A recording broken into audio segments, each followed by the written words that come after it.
Agrigento alle prossime elezioni, il consigliere comunale Giuseppe Arnone è rimasto colpito favorevolmente dalle parole dell'arcivescovo Francesco Montenegro. Ma ovviamente non è la prima volta che io ascolto con grande interesse, seppure dalla mia posizione, diciamo,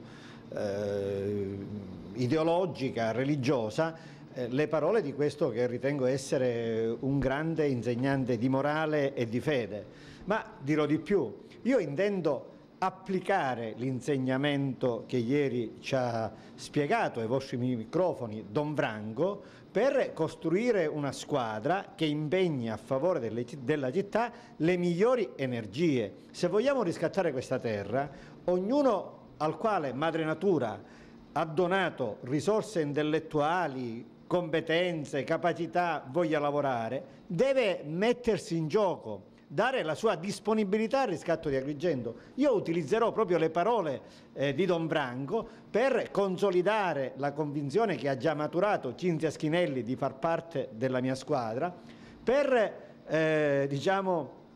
rianimare di voglia di impegnarsi per Agrigento Olimpia Campo, che ha enormi capacità, che ha compreso molto in quei pochi mesi che è stata boicottata al Comune di Agrigento e potrebbe svolgere una grande funzione al Comune, ma è stata abbastanza disamorata per quello che ha visto. Io utilizzerò nei suoi confronti la lezione di Don Branco per dirle: Olimpia, tu hai grandi capacità, hai un dovere morale nei confronti della nostra città. Lo stesso farò con Claudia Casa, che è recalcitrante ma che potrebbe pure dare un grande contributo agli agrigentini. E per quanto riguarda, diciamo, il ruolo che oggi, grazie a Don Branco e alla sua squadra, ha la Chiesa Cattolica, io, abbandonando anche la voglia di far polemica con Marco Zambuto, che a luglio strumentalizzava le vicende religiose per contrapporre quello che lui definiva il santo del popolo, San Calogero, al santo del vescovo, cioè San Gerlando, ma abbandoniamo questi giochetti e lasciamoli a Marco Zambuto.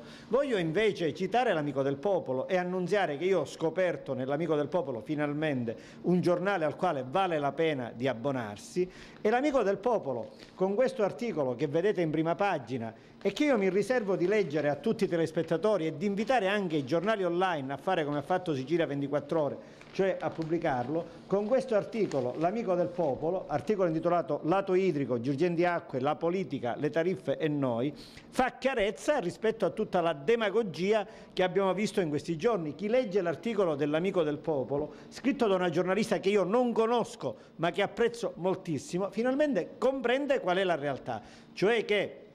grazie al lavoro che si è svolto, le tariffe idriche di Agrigento saranno per l'80% dei cittadini fortemente ribassate. Tutto il resto sono chiacchiere. Io mi riservo anche dai vostri teleschermi di fare una mia autogestita dove leggerò integralmente questo articolo dell'Amico del Popolo, così la gente comprenderà chi ama fare demagogia, chi ama denigrare sempre questa città e chi invece è con le forze più serie, come quelle che scrivono sull'Amico del Popolo, per difendere sempre i diritti dei nostri cittadini.